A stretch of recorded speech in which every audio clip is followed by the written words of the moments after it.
بسم الله الرحمن الرحيم. عن عائشة رضي الله تعالى عنها قالت: قال رسول الله صلى الله تعالى عليه وسلم في الحديث: ورجل خرج محاربا لله ورسوله فإنه يقتل أو يصلب أو ينفى من الأرض أو يقتل نفسا فيقتل بها.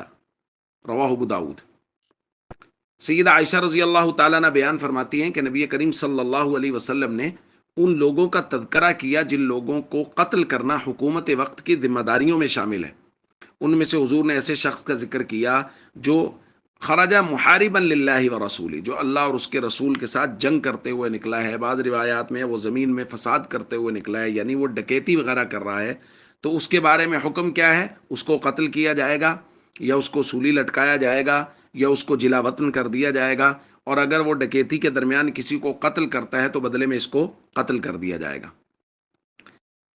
دوستو، ڈکیتی کرنا، قطع الطریق، یا جو لوگ یہ کام کرتے ہیں ان کو کہا جاتا ہے یہ قطاع الطریق ہے، یعنی راستے میں لوگوں کا مال لوٹتے ہیں. ایسے لوگوں کے بارے میں قرآن کریم میں بہت سخت سزا بیان کی گئی ہے. قرآن کہتا ہے وہ لوگ انما جزاء الذین یحاربون اللہ ورسولہ، جو اللہ اور اس کے رسول کے ساتھ جنگ کرتے ہوئے نکلے ان کا بدلہ، ویسعون فی الارض فسادا، اور وہ جو زمین میں فساد کرتے ہوئے چلتے پھرتے ہیں یعنی لوگوں کا مال لوٹتے ہیں. اگر تو وہ کسی کو مال لوٹنے کے دوران صرف قتل کر دیں، مال نہیں لوٹے صرف قتل کر دیا، تو ان کو بدلے میں قتل کیا جائے گا. اور اگر مال بھی لوٹا قتل بھی کر دیا، او یصلبو، ان کو سولی لٹکایا جائے گا اور ان کو لٹکا رہنے دیا جائے گا، اور علی رؤوس الخلائق، لوگوں کے سامنے سولی لٹکایا جائے گا تاکہ یہ نشان عبرت بنے.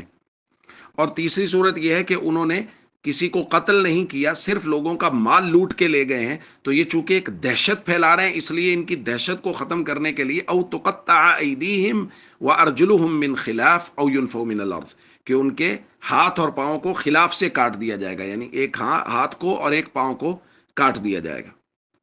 تو یہ ہے سزا ان لوگوں کی جو زمین میں ڈاکہ زنی کرتے ہیں. آپ اپنے ارد گرد دیکھیے، ہمارے معاشرے میں دیکھیے، ڈاکو دن دناتے پھر رہے ہیں، اس لیے کہ قانون کی گرفت کمزور ہے. قرآن و سنت کے مطابق فیصلہ ہو اور لٹکایا ہوا ہو ان کو چوکوں میں تو کوئی مسئلہ ہی نہیں ہے، یہ جرائم دنوں میں ختم ہو سکتے ہیں. صرف چونکہ ہم نبی پاک صلی اللہ علیہ وسلم کی مبارک شریعت سے دور ہو گئے، ہماری حکومتیں ان تمام نظاموں سے دور ہو گئیں جو نظام نبی کریم صلی اللہ علیہ وسلم اور خلفائے راشدین نے ہمیں دیے. اگر ہم آج بھی اس نظام پہ کھڑے ہو جائیں تو معاشرے سے جرائم ختم ہو جائیں گے. السلام علیکم ورحمۃ اللہ وبرکاتہ.